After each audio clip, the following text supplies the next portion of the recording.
welcome everyone to another week of the Focus TV. This is season 9, episode 20. We got Octavia White here, Raymond Lyons, Ricardo W. Jr., and Wilson Tarpey Jr. We got a few special guests, which we're very looking forward to introducing in just a second.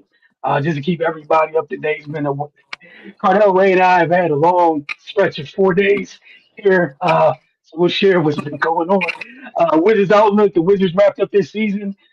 That fell right into the start of the WNBA draft. So Wizards Outlook, folks, if you missed the last two shows, that's game 82 out of 82 recap.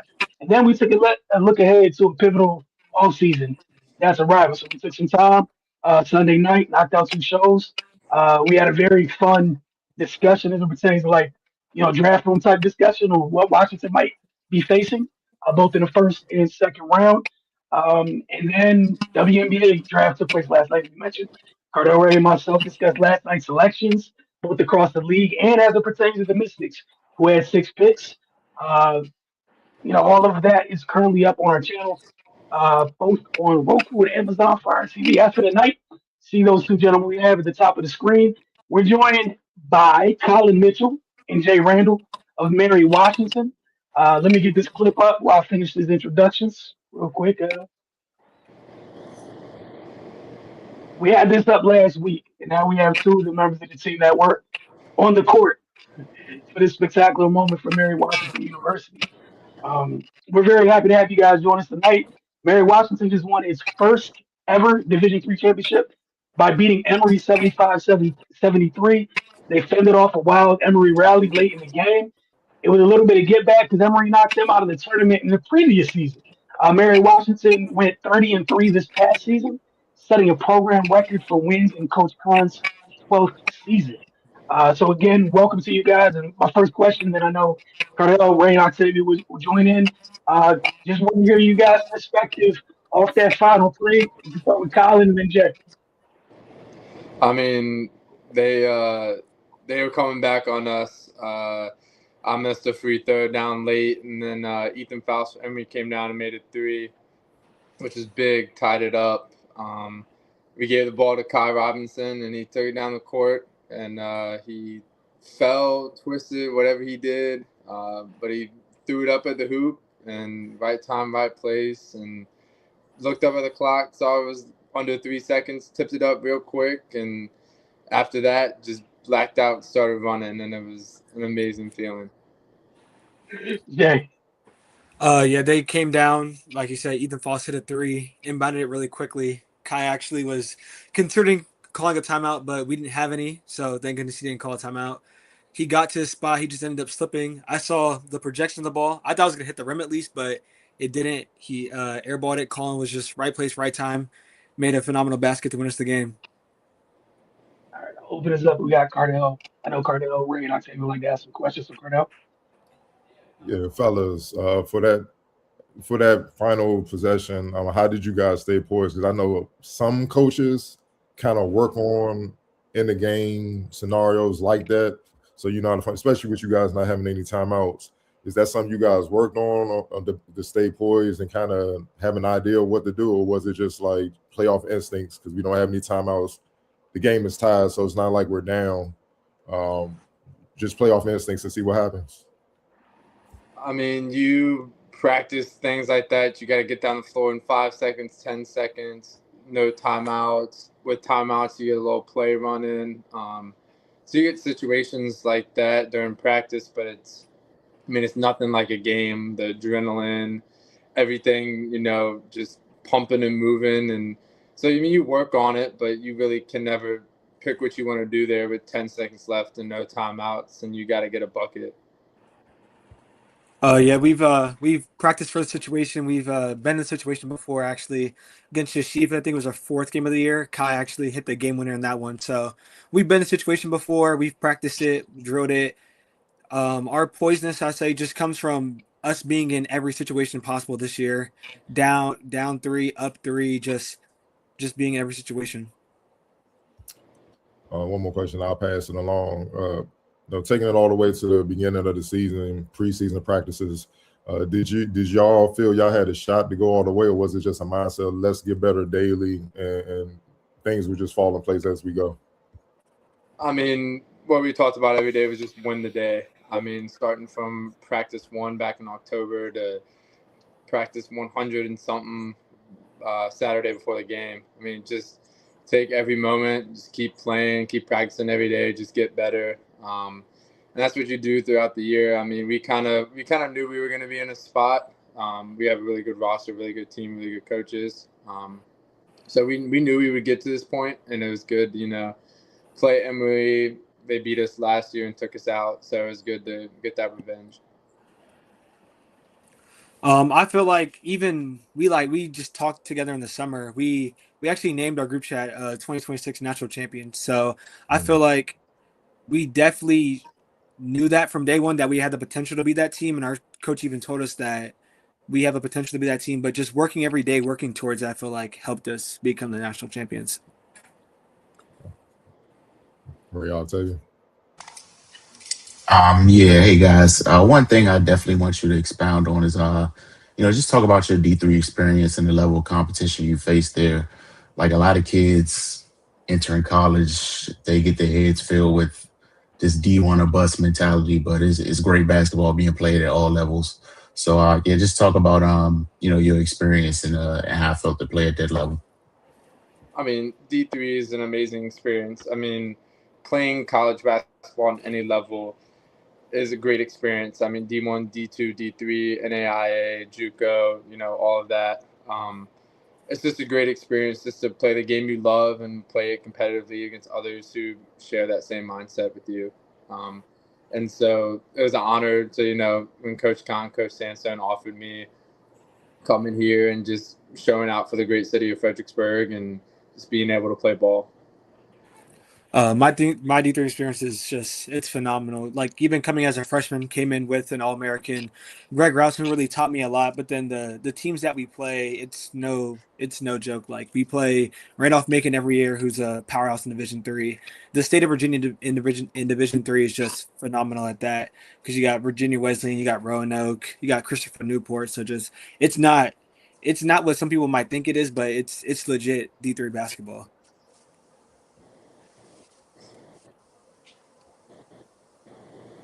Y'all good. Colin J, talk about what a typical practice is at Mary Washington for people who may not understand what goes into the grind of developing not just you guys individually, but team-wise to be able to make them run like this to the national championship. I mean, every day, every practice is competitive. We start off with, usually defense, and that's what kind of carried us through the run this year. Playing good defense, the games we lost, we all kind of felt like our defense wasn't on par. And then, at the end of practice, start working on offense and schemes and stuff like that. Coach Khan, I mean, we have some good plays, but he, just allows us as players to play and play our game. And we've practiced 100 times in different scenarios and situations and different lineups that we get put in together and, just play basketball. Definitely start off with, like you said, defense. Start off with shell, and then just like in between, just break down drills to help us get better and develop us as players on the court. And then free throws, obviously, a little bit more defense, and then just putting us in situations that we could be in, which I feel like helped us win the national championship. Go ahead, Ryan. Yeah, just talk about, like, it's crazy to win just a normal game in that fashion. How crazy is it to win a national championship like that? I mean, it's insane. It's a great experience. I mean, it's moments that you'll never forget in your life. I mean, the day after, the night after, even weeks after, getting texts from people and family and friends that were there and get to celebrate with them after. It's just an amazing feeling. And to do it with these group of guys who, you've played with for 8-9 months now and some longer than that. It's just a great feeling. For me, it's a surreal feeling. In the moment, I almost couldn't believe it. It was just to win the game off a Colin Mitchell layup, which is that's like his 9th 2 of the year. It's just funny how it just happened that way. Like even after the game, even up to this day, I still almost can't believe that we're national champions. It's just an amazing feeling.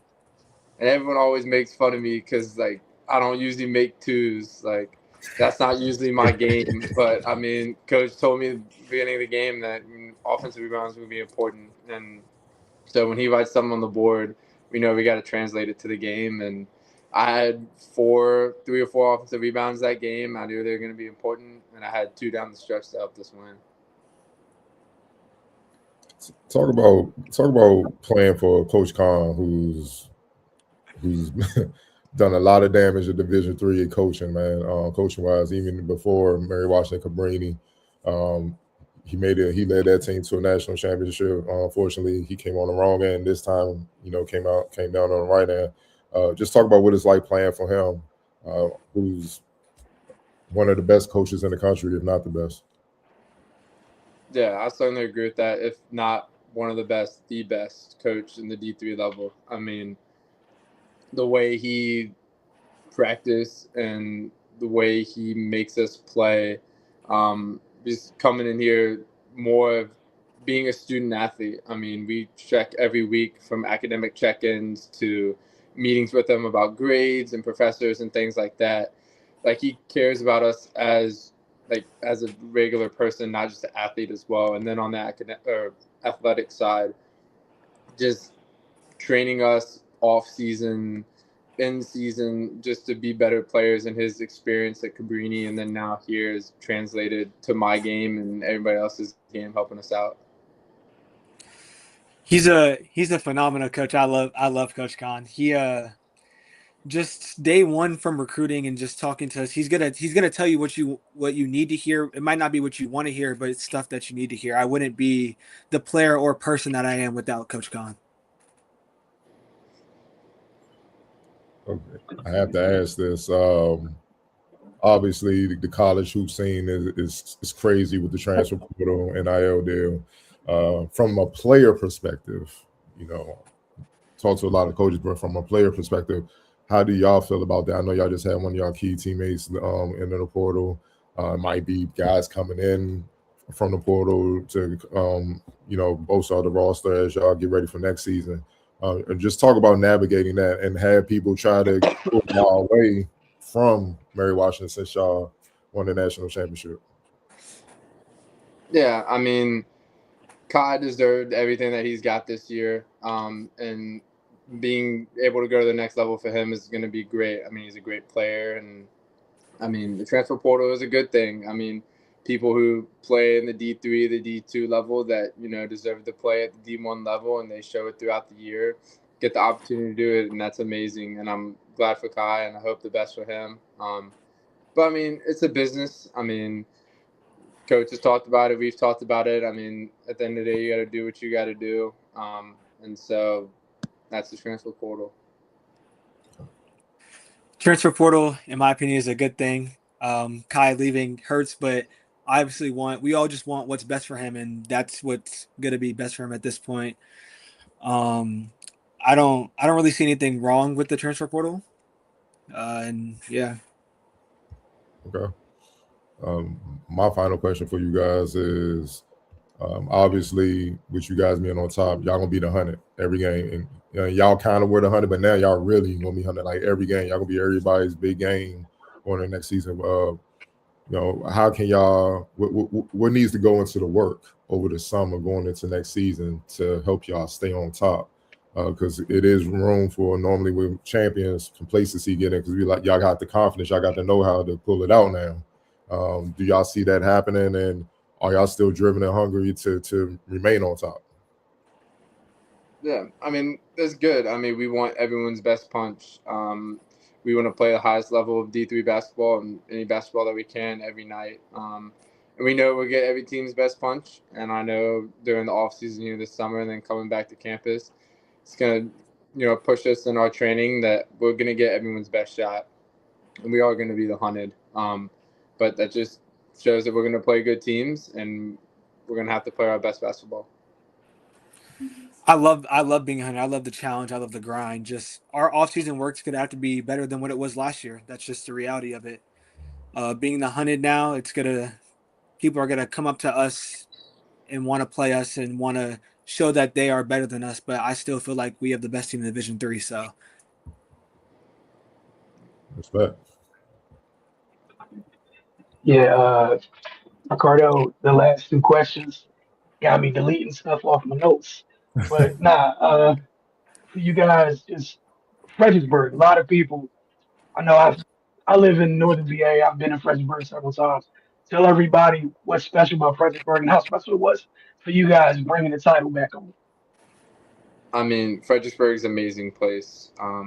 Last couple weeks going out to different places around here and seeing everyone's like pure joy and happiness for us. The Anderson Center where we play is packed every night that we play, especially during our stretch to the national championship run and playoffs. There's our whole sides were filled up. People were loud. People came and enjoyed. And I hope to keep that same support next year. And then we have a little fan fest and parade here this weekend. So I hope to keep that same support from everyone. Just the support is phenomenal. Like I went downtown, went to Benny's. They actually gave us a free slice of pizza for winning, so that was nice. But the support from the community is amazing. I mean, it's a small town, but it's definitely it's definitely close knit for sure. That's what I like about Fredericksburg.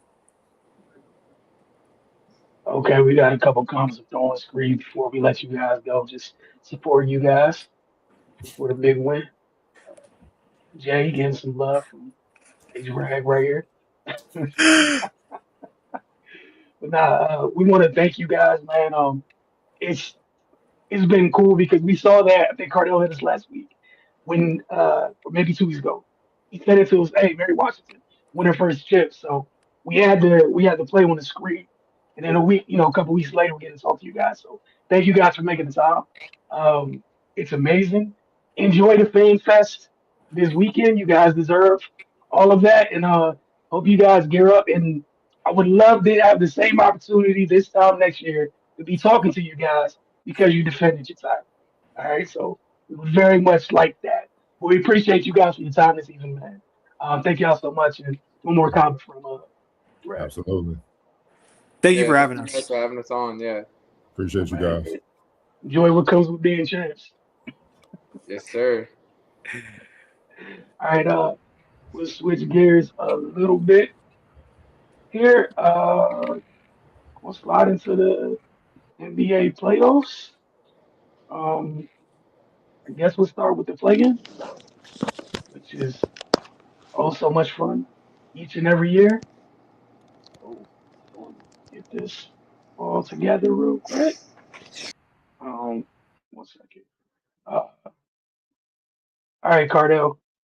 Play. I'll get the full black bracket up first. Actually, get the first thing up because we need to see it. Here we go. All right, the full bracket as of right now. We know we'll get to the play in a second. These are the 1 seeds. You got the Thunder and the Pistons in the respective corners. The 4-5 seeds. You got Lakers, Rockets, Cavaliers, Raptors. 3-6 on the East. Knicks, Hawks. 3-6 on the West. Nuggets, Wolves. Then waiting for those playing teams are those 2 seeds for the Spurs and the Celtics. But on to the play-in, which is always fun. We got the 9-10 in the East is the Hornets and the Heat. And then we got the 7-8, which is the Sixers and the Magic. So I guess we'll start with the Hornets and the Heat. Who do you guys like in that matchup? Yeah. The Hornets, the way they ended. They've been on a heater, man. Like they put themselves in a good position. It's always dangerous to play a team like that coming into this type of scenario, especially in a do or die situation. Because they're playing well right now. So, gun to my head, I like them in this game. Stevie, how do you feel about that matchup?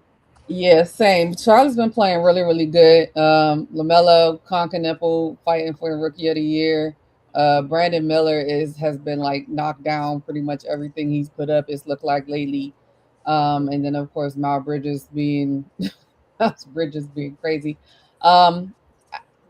I think they got a really good chance. Looking at the score now, it's 37-36, and we know for whatever reason the Miami Heat seem to thrive in playing situations.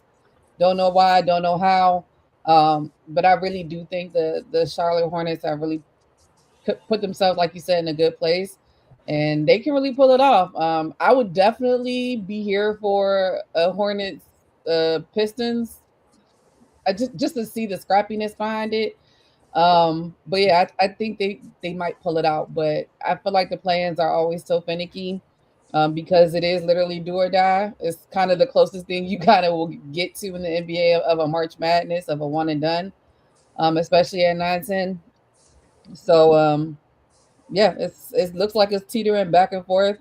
But I think Charlotte, if they can hit enough threes and keep it close or pull away, I think they'll pull it out. Cardell, your thoughts on that first part of the East play-in, which is 9-10? I mean, it's tough because Hornets, I think they're deeper. They got a little bit more talent, more firepower. You look at like, Cody White. They got him coming off the bench, and he's a bucket. You know what I mean? And Josh Green. But for a lot of these guys, this is their first playoff experience. Mhm. So the Heat battle tested. So I think, they're at home. I think that'll help them ease into it a little better. Some other Hornets. But the Heat, they battle tested. I mean, man, man, and it's tough, man. I don't know. I'm kind of leaning more towards the Heat, man. Think about it. Oh, they got Jacques and Norman Powell coming off the bench. Yeah. You know what I'm saying? Like they were struggling to end the season, but man, when it's go time, man. It's just a different focus. It's just a different mind. And do or die, it's just different, man. And you got guys that been there. Bam been in the finals. Wiggins done won. I know Kelly Ware young, but he ain't got all the pressure on him to like carry nothing. So he just got to do what he do his job. Davion Mitchell, hungry, first playoff experience. Tyler Hero, he's had some playoff minutes as well. Playoff experience. It's tough, man. But in the playoffs, man, experience matters. It does, man. You gotta know how to rep the game different. You certain guys, we've seen guys that would be future Hall of Fame in the playoffs. They don't look the same. Let's call it what it is, man. Them playoff lights different. So I think it's gonna be a very close game, but I'm leaning more towards the Heat by a narrow margin, man. But if the Hornets pull it out, I won't be shocked because sometimes you just oblivious to all that. I'm just hooping, I'm free. You know what I'm saying? So it could work in that fashion, but yeah, I don't think the Heat kind of want to go on to play in because any organization ran by Pat Riley, that's a failure. I was about to say they got the greatest incentive in the world is that who's sitting upstairs like I wish you would. In that 7-8 matchup, and again, I'm grateful for NBA.com with the super big graphics here to let us know. Obviously, you got the winner. The winner of 9-10 is going to take on the loser of 7-8. And then that person becomes the 8 seed. But that 7-8 matchup, you got Philadelphia in the Magic. Man, I got to roll with Philly. It's just too much drama over there in Orlando. I don't know what's going on over there. It's too much drama. It's too much. They fight with each other, man. You know what I'm saying? But then again, Embiid, that's big, man. That's a big blow for them. But Paul George, I like how he's come back. He's well rested. He did here in DC, Lord Jesus. But that backcourt, Tyrese can win that thing by himself. You know what I'm saying? Tyrese and Edgecombe. They still got Drummond, who's a vet, who can go in there and do the dirty work and kind of be serviceable. France is supposed to come back, but he ain't played in a while. That's tough to just come back in the playoffs and look like his normal self, man. That's just tough, man. Then it's in Philly. Yeah, I got roll. I got favorite Philly in this one. All right, Rain, Octavia, your thoughts on the 7-8? Yeah, I'm pretty much in the same boat. Orlando, it's been a disappointing year, man. And now they find themselves in a play-in situation. But but yeah, I'll give the edge to Philly because they Maxey, he's the most consistent player between both of these teams. And like Cardell pointed out, Paul George coming back and not back to his old self, but he's been performing really well. So that'll give them a boost as well. And they will need it with Embiid being out. Because Orlando they got size down there. But yeah, they're just in disarray right now. And yeah, I think Philly will take this one. Octavia. Yeah, agreed for all the reasons both of you named. I mean, I watched the Orlando and Boston game on Sunday. Where Boston didn't play their top 7 players, and Orlando started theirs, and they lost to basically their G League team. So like they said, they just got a lot going on. It just doesn't seem right. And then, like you said, with the 76ers, I mean, you got Maxey who's been there. Paul George has been there. If VJ Edgecombe could do a little bit of what he's done all year, like I think that they will take it too. But kind of back to what Carter said earlier, you never know with these things. Some people might, but I really don't see it happening. But it's definitely a huge blow for them with Joel Embiid possibly out for the entire playoffs with the appendicitis. All right, we'll take a look on the Western Conference side of the play-in.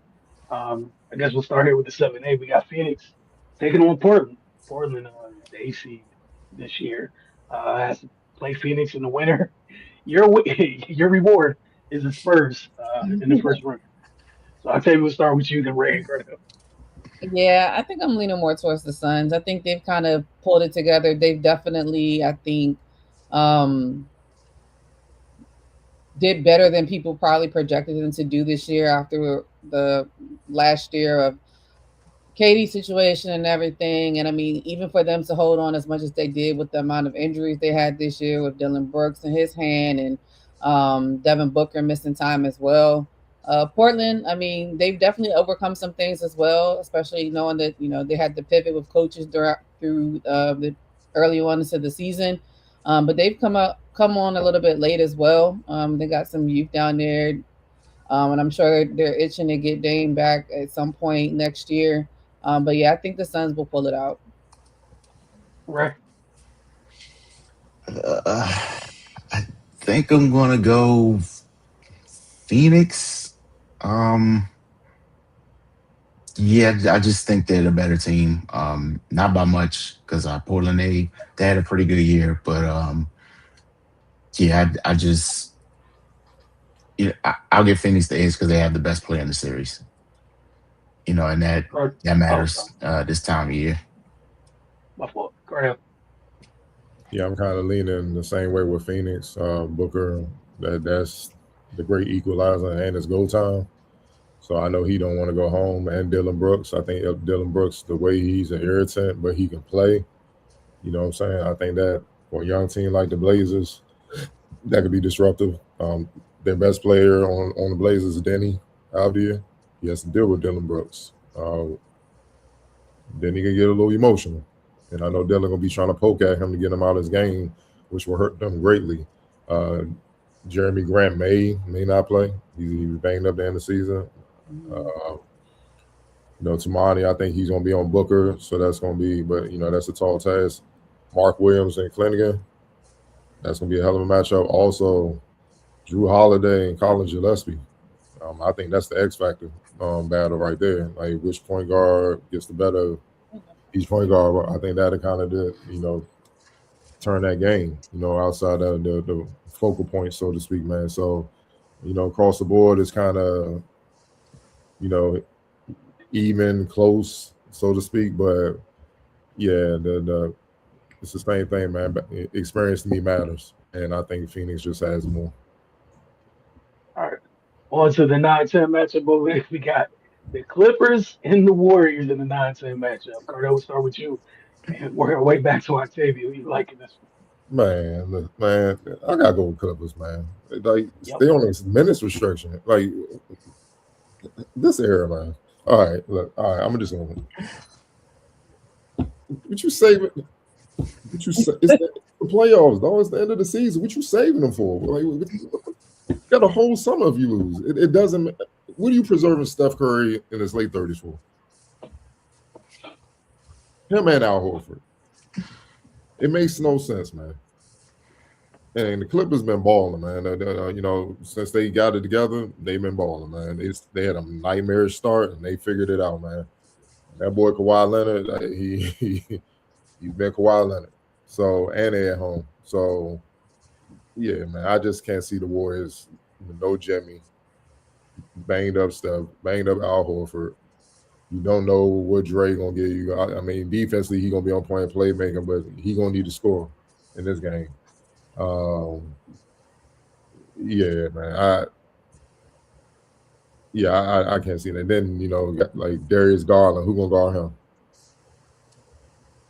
him? So, I mean, Matherin.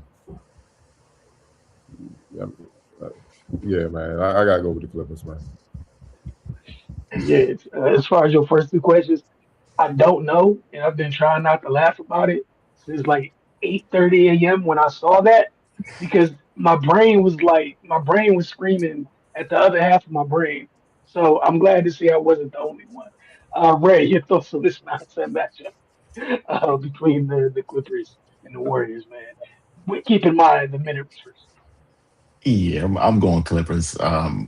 Like Cardell said, like what are the restrictions for? This is literally potentially your last game of the season. So either you play all out and win or lose, or you can do what they're doing and most likely lose. So I don't understand the thought process, but hey, I'm not paid to make those decisions. So, you know, good luck to them. But yeah, I think the Clippers are going to take it. They overcame a terrible start to the season to even get to this point. So, you know, I feel like they feel like they got a second life, and I think they're going to take advantage of it. I'd say your additional thoughts on Clippers and Warriors. Yeah, what they said. No comment on I that. mean, Well, like you said, minutes restriction when this literally could possibly be your last game just doesn't make any sense. I mean, I get it. No, I don't. I don't get it. Yeah, it's the Clippers. I'm not even gonna use extra words. all right. I'm just gonna put the full bracket up real quick. We discussed the play in, but this is one setup. Just want to ask you guys any matchups you're looking forward to. Excluding those the play in, just the rest of them. I know I touched on them Oh real yeah. quick, but Carter, we'll start with you, then work our way back up to Octavia. Just any specific matchups, regardless of the conference, you want to make sure you don't miss any games. All right. Yeah, I'm gonna just start on the Western Conference. I'm not really interested. I mean, I'm gonna watch, but I'm not really interested in whoever the Thunder plays, because we know how that's gonna go. It would be an epic upset if they fall in the first round. Truly historic, epic upset. Lakers Rockets will be fun, depending on even if Luka do come back. I know he ain't gonna be 100. I don't know if Reeves gonna come back at all. I expect the Rockets to handle business, hopefully. According to some people, Kevin Durant legacy is on the line. So, I'm not gonna go there, but it's not just him, man. You got to deal with that young boy, Amen Thompson, Sengun dominating. Come on now, no disrespect. Like, yeah, if I'm the Rockets, I'm getting them up out of there quick so I can get some rest to deal with the Thunder, man. Like, I ain't even gonna play with them boys. Get them up out of here. Let's get ready for OKC. I think the big matchup in the first round is obviously, the Wolves and Nuggets. They know each other. Literally, pretty much key front office decision makers have been swapped between both teams and run both teams. They're familiar with one another to a T. They both equipped to beat one another. Only difference is the Nuggets have home court. That's going to be a very interesting matchup. Kind of a chess type series, man. Like, whoever I think's the other going to win it. Because talent across the board, different position. Overall, it would just kind of even out. So You know, I'm excited for that, man, and also I'm excited to see the Spurs, man. You know, see them in the playoff atmosphere, the young boys, see what they looking like. You know, and yeah, see Wemby on the playoff stage where he got to understand it's about to be different lights. Castle as well. De'Aaron Fox, the only one that kind of Harrison Barnes are like the only ones that got the big time playoff experience where they know what to expect. So, you know, Dylan Harper and all them boys, Carter Bryant, all them, man. So yeah, I'm definitely excited. But if it's 2 series, I'm really looking at this Lakers, Rockets, and Nuggets and Timberwolves out west. And then out east, that Knicks Hawks series, the Knicks Hawks series is interesting. I don't think people kind of been the Knicks been up and down lately, and the Hawks are very annoying. So, you know, it's going to be interesting to see how the Knicks deal with them because they got a lot of wings and guards that's going to put those Knicks defenders to the test. You know what I mean? So it's going to be interesting. I think the Pistons going to beat the hell out of whoever they play. They just think they're going to beat the hell out of them.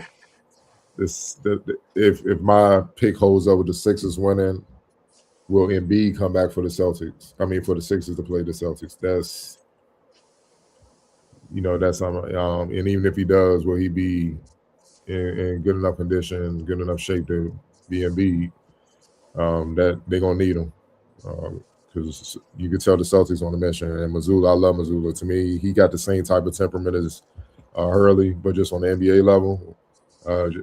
This supposed to be a rebuilding year, and they did so well. Tatum pushed it up. I'm like, yeah, I'm good. Let's go. And now they back in the mix. So you can't put them away. And they the one team that know how to win as well. So those 2 series, Knicks, Hawks, Celtics, and if Sixers play, that would be interesting. How East. Yeah, Mazzulla is a certified sicko. Right.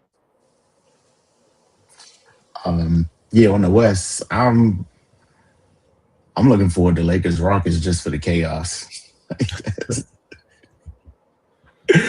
Oh man, that's just go, baby.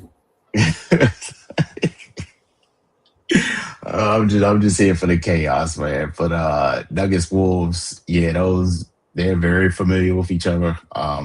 You know, they've seen each other in the playoffs. I think the past 2 years. So yeah, and that's gonna be very interesting because they both have personnel to attack each other's weaknesses. So that's gonna be a fun one to watch. And definitely excited to see the Spurs. You know, they 2 seed. They look like, you know, they could potentially come out the West. You know, they battled the Thunder really close throughout the regular season. But yeah, like Cardell said, man, around this time of year it gets different. So definitely want to see how they react to that. On the other side, Knicks Hawks, like the Hawks have been surging and the Knicks have been inconsistent. So that's gonna be interesting. I need to, for the Knicks, they got to jump on them quick because if the Hawks get any confidence with the way they've been playing lately, they might get them up out of here. Other than that, nothing really jumps out to me. Thunder, we already know what they about. They looking to repeat. The Pistons, they've been leading the pack on the East the whole season, and I think the only team on that side that can beat them is Boston, and I just think they're on a collision course in the Eastern Conference Finals. So yeah, man, just, you know, if anything crazy happens, I'm here for that too. But yeah, I think for the most part, the Thunder on the West, and if I had to pick somebody, I would just have to go Boston. They've been there a couple times. They lost one, they won one, and they just know what to do in May and June. So yeah, man, looking forward to it. I'd save your thoughts before the playoffs. Well, before the next round of the playoffs begins. I'm sorry, let me not. Before the playoffs begin, since we're in the play-in. Like you said, Thunder and versus whoever ends up being the 8 seed, I have no concerns about that. I definitely agree with Ray with the Lakers and the Rockets. I'm really just here for the drama. to see what happens. Because there's going to be storylines on either side of depending on how it goes. So just excited to see that. And I mean, I like the young core they have with Amen. So I do like him as a player. So, but like you said, they should just be able to get them out of here, especially if there's no Luka and there's no Austin Reeves. I don't like what's his name, DeAndre Ayton. Like he can't do anything with any of them. Nuggets and Timberwolves. I think obviously on this side, I think will probably be the best series in the first round. Like you guys said, they know each other very, very well. I think the Nuggets in this season series, the Nuggets were 3-1 against them. I heard a crazy stat that I had to look up to make sure that Nikola Jokic averaged 35.8 points, 15 rebounds, and 11.3 assists over 4 games against the Timberwolves this year. So it seems like he pretty much knows what to do when it comes down to it. So it's definitely going to come down to the Timberwolves really having to kind of get him in control, because it seems like, I mean, he had 56 points against them this year as well. And like we said, they played against each other over the last 2 years. You hate to really call it I don't know if it's officially a rivalry yet. You know, people kind of get particular when you start talking about those things. But I think it's going to be a really good series. The Spurs, I'm just excited really to see Wemby in the playoffs. Like the Wemby in the playoffs, the Youngins in the playoffs, just to see them get their feet wet against whoever it is, especially if it's against the Suns, because, you know, Devin Booker is going to do everything he can, even though, you know, it probably won't be enough. But there's still going to be some good fireworks in there. But just really seeing Wemby kind of get in it, because I think that's what everybody keeps trying to kind of sort of harping on. Like, yeah, you know, Wemby's so confident. He said this, he said that. But, you know, the playoffs are a different beast. So I'm excited for him to actually get out there to kind of start shutting some of those people down a little bit, just to see him go out there and play well. On the east side, Pistons, yeah, against whoever they're playing, the 8 seed. I mean, it could be interesting just because we know Cade is just not coming back, but he seems so far that he hasn't really had too much of a drop off. But that lung is always a tough situation. So just seeing really how much he has underneath him, and then just making sure like the rest of them can keep their poise in those situations. But I think that whoever they'll play against, I would lean heavily towards them. Cavs and the Raptors, I mean, it seems like everybody on the East was like, I wish I could play against the Raptors for whatever reason. We know the Raptors have had a very up and down season, but I think I'm more interested in seeing what the Cavs do, coming off of the year they had last year and how much that, you know, they were supposed to be up in the top with the Knicks this year. And the Pistons have now bypassed them, and the Celtics, you know, what a quote unquote down year for them. And then we know, talking about legacies and stuff, I mean, James Harden probably is the one that needs to be focusing in on this as well. And we know Donovan Mitchell definitely, you know, he's done some damage in the playoffs before, but I'm just, you know, interested to see how that one works out. Definitely think the Knicks and the Hawks are going to be the big one, because the Hawks have been on a tear. And just like Ray said, the Knicks have been pretty inconsistent. They've been good over time, but I think when that streak they were on, they weren't really playing any really, really good teams, but, you know, wins are wins. But the Hawks have been playing lights out. Jalen Johnson, I mean, Nickeil Alexander-Walker, probably up for most improved player of the year. And they got 2 of them on their team that are really fighting for most improved player of the year as well. I think quietly, you know, talking about coach of the year, Quinn Snyder's done a great job with them, especially the fact that they've been able to turn it around mid-season after doing some trades, you know, and getting rid of Trae Young and pulling in CJ McCollum, who's a consummate professional. And he has experience in the playoffs. Of course, he wants to get a lot further than he's done in his past as well. And then, yeah, Celtics and, like we said, we think it'll be the 76ers. These teams play against each other all the time in the playoffs, it seems like. It always comes up and down. But, I mean, just the way Boston has been playing recently, I would definitely heavily lean towards them. But the Sixers in Boston always have good series, so that's what always kind of gives you a little bit of pause. But with no Joel Embiid, I think that's going to be really tough for them. The youngin VJ Etzcom, like, it's his first time there, and while we know Maxey does everything and Paul George can too, I just don't know if it's going to be enough with how well the Celtics have been clicking. So yeah, I'm just excited for all of it. I'm kind of in the same space. I think the Celtics will get there. I think probably the Pistons will get there as well, and Thunder. And I would love to see the Thunder and the Spurs do get out in the Western Conference Finals. So that's what I'm hoping for. Yeah, no, I'm with you guys. I'm looking forward to it. Yeah, and the legacy talk about a first round game is crazy. We keep dropping this bar for an irrelevant conversation. Is absurd. Somebody who doesn't Um, have a legacy. like that's crazy. But hey, yeah, that Nuggets Timberwolves series should be fun. I'm interested in seeing like to close the season. The young big fellow in the Wolves has really been making strides. Behringer to close the season. So I'm anxious to see like if there was ever X factor for Minnesota in this series. I think he could play a big role. Just like the same energy some folks gave Cal Ware when he had a 7 block game. I think that was against the Wizards a couple weeks ago. Within the last couple weeks, Behringer's coming off a 7 block game. Um, I think that might have been like just within the last week or whatnot. But again, like you brought up, Joker's numbers is one of those guys where you have to have multiple bigs, and he's a little bit different from the bigs that are on the roster. Um, so we'll see if that can help. But yeah, looking forward to that. And then I'm here for the chaos in New York if the Hawks get this done. Oh I'm yeah. here for everything that happens in the great city of New York if the Hawks get this done. I just need that for my soul because just chaos, man. It's been too much patience with this current Knicks core.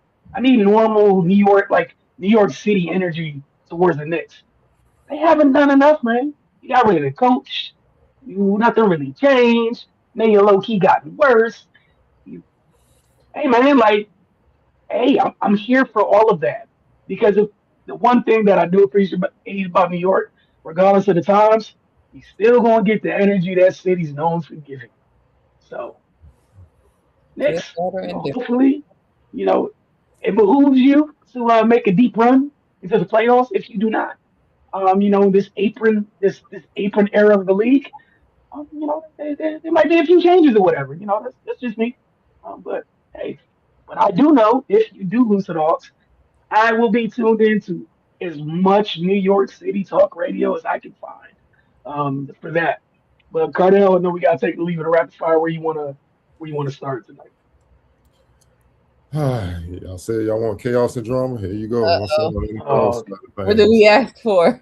NFL reporter Diana Rossini has resigned from the Athletic less than a week after published photos of her and New England Patriots coach Mike Vrabel at an Arizona resort prompted an internal investigation at the New York Times' own sports outlet.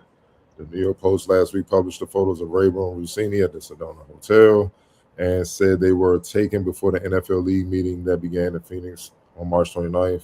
Quote, I have covered the NFL with professionalism and dedication throughout my career. I stand behind every story I've ever published. When the page 6 item first appeared, the Athletic supported me unequivocally, expressed confidence in my work and pride in my journalism. For that, I am grateful. In the days that follow, unfortunately, commentators in various media have engaged in self-feeding speculation that is simply unmoored from the facts. Rossini said in a letter sent Tuesday to the Athletic executive editor, Stephen Ginsburg, "For moreover, this media frenzy is hurtling forward without regard for the review process the Athletic is trying to complete. It continues to escalate, fueled by repeated leaks, and I have no interest in submitting to a public inquiry that has already caused far more damage than I'm willing to accept. Rather than allowing this to continue, I've decided to step aside now before my current contract expires on June 30th. I do so not because I accept the narrative that has been constructed around this episode, but because I refuse to lend it further oxygen or to let it define me or my career." Octavian.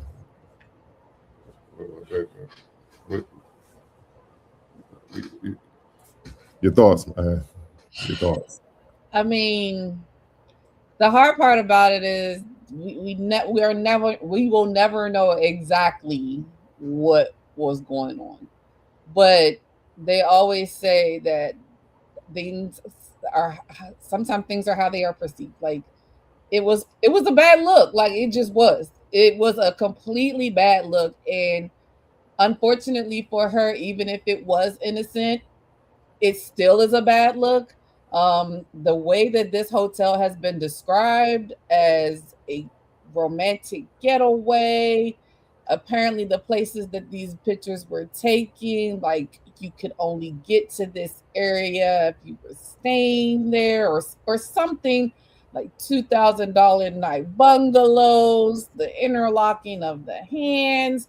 There's just certain things that you don't put yourself in situations like that, especially being a woman in a male dominated type of area. Like, it's unfortunate.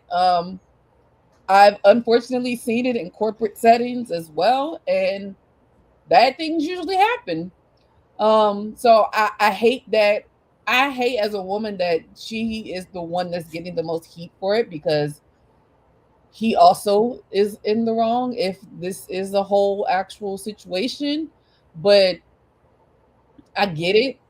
It's one of those things that I am 100% okay with admitting that there are double standards that go both ways. There are double standards against men and there are double standards against women. This just happens to be a situation that she is probably going to get more of it than he will in this situation. But at the end of the day, she really put herself in that situation. So it's sad for her, especially because she was their lead.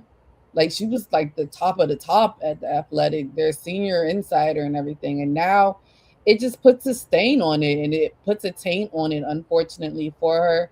And then I get I don't want to be subjected to this, blah, blah, blah, all that other stuff. I completely get that. But it also doesn't make it look good. It's like, if it was really what you're saying, like, I'll be like, do the investigation, find out everything that I already told y'all is the truth and put it out there. But I understand people are built differently, and I'm sure she's had some very tough conversations within her personal life that maybe she just doesn't want to do it. But I wish her well, I guess. I don't know, but it was a terrible look. I'm not even gonna be super petty and bring up the Eagles aspect of this, but it was just a really bad look for her, and she shouldn't have known better than to put herself in a situation like that. Right. Oh man, yeah. People got to make better decisions. Like, that's just what it boils down to. I mean, I think she understood it was going to come to this as soon as that stuff went public. So, yeah, just go ahead and get ahead of it as best you can. But yeah, and on Rabel's side too, like, what are you doing, man? And aren't they both married? Yep. So he's been married since like 96 or something like that, they said. I think. Yeah, I just don't understand. Yeah, like, yeah, and for her, like, this is, you could lose. Well, you've already lost your job, and now this could affect your personal life and your family. Like, yeah, just make better decisions. That's all I got, because that's crazy.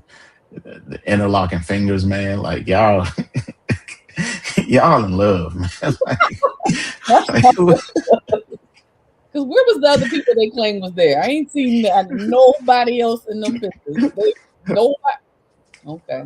Hey, man, the cameraman.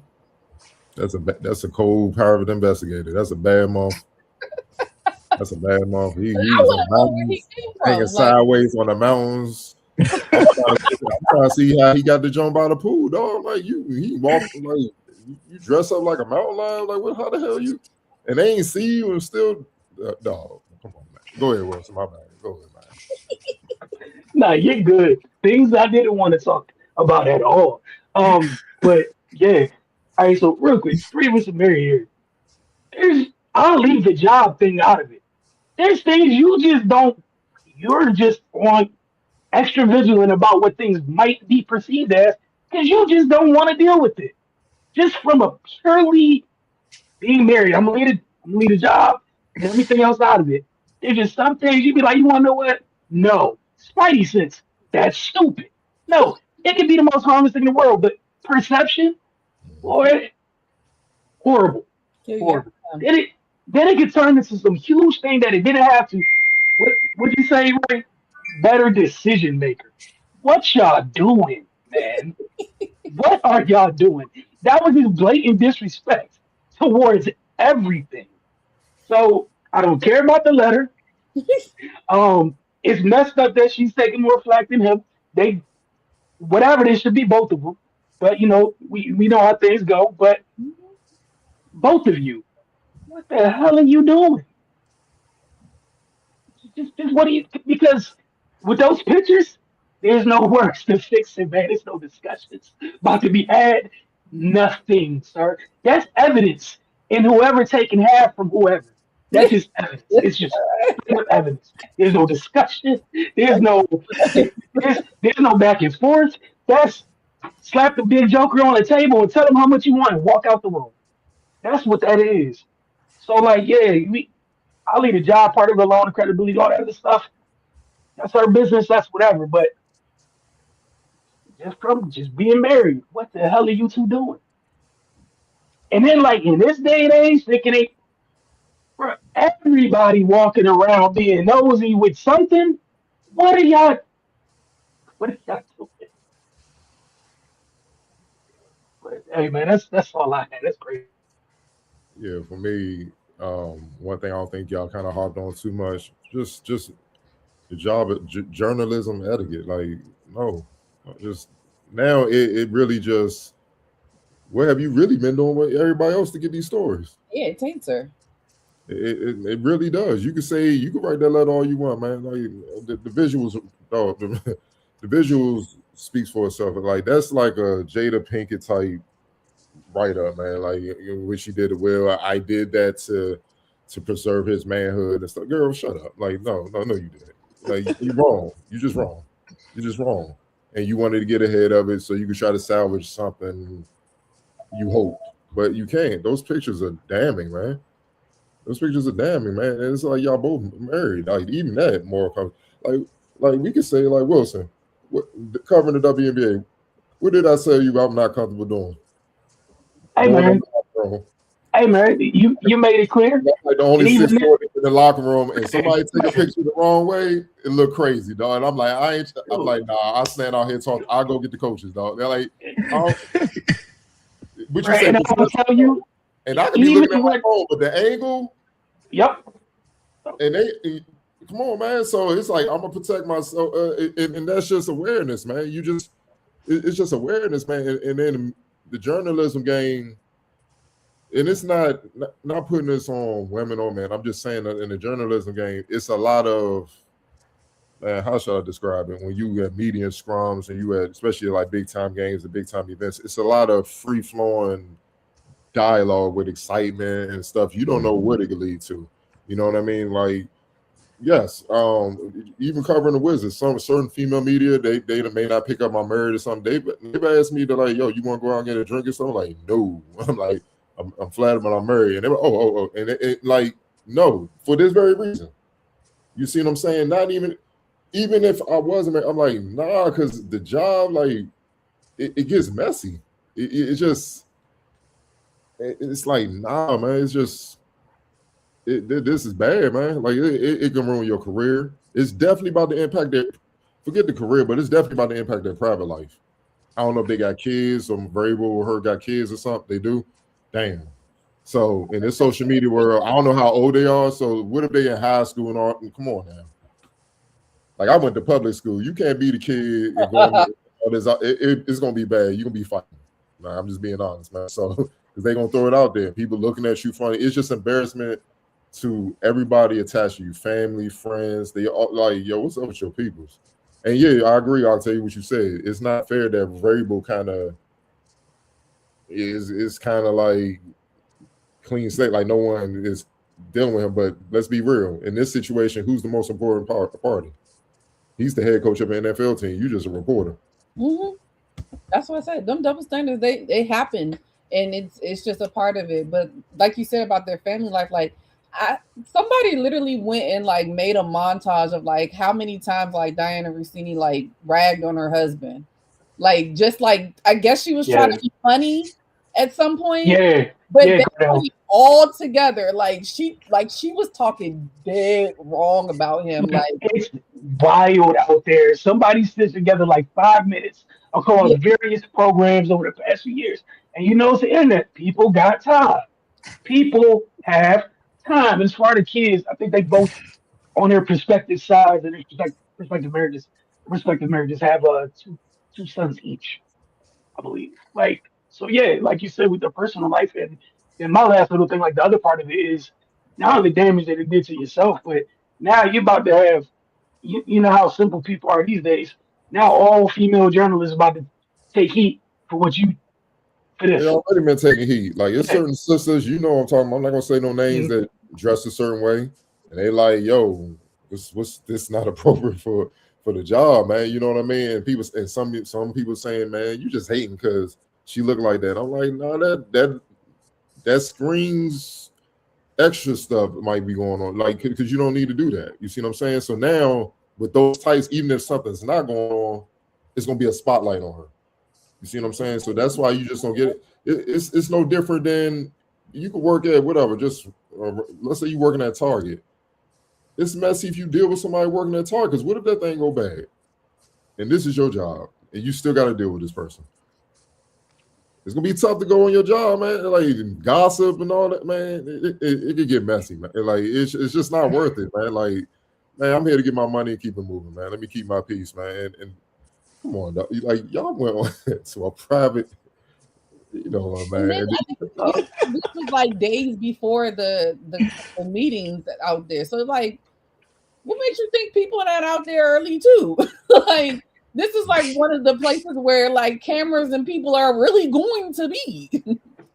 So It's like that. It's like that CEO that got caught at that concert and ducked down. Oh, the Yeah. Coldplay. This Oh, is some. they It's a say flip that version too. of that. Don't worry, they got you on that too. And that's what I was like, is that level of just disrespect? Like at that point, why you ducking down? Yeah. Just like what's the no? It's done. If I'm her husband, hey man, I would have posted on IG, hey, all lawyers, hit me up, baby. Hit me. Let's have some discussions, and they be like, "I represent you free." This about to be the easiest case ever. Like, that's just But it may be cool for Vrabel now. But if the team don't play well, that's not only that. I got you one before we even get to the team, how the team plays. You close to the Patriots, right? The Patriot way and all that stuff. Brother, you got some talking to do. All the stuff you telling them. This how you act in your private life? Wilson, do they You really? got the right Do they thing. really with that organization? You know what? You're right. Let me shut up. You're right. You're right. You're right. It's only You're right. You're right. Nah, you want to know what?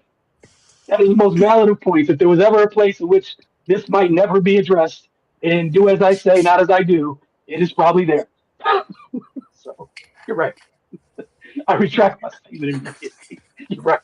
Because from the top down, there's been some shady stuff. So I'm gonna leave that alone. Yeah, because if Robert Kraft say something to me, Hey, man. Man, what? Man.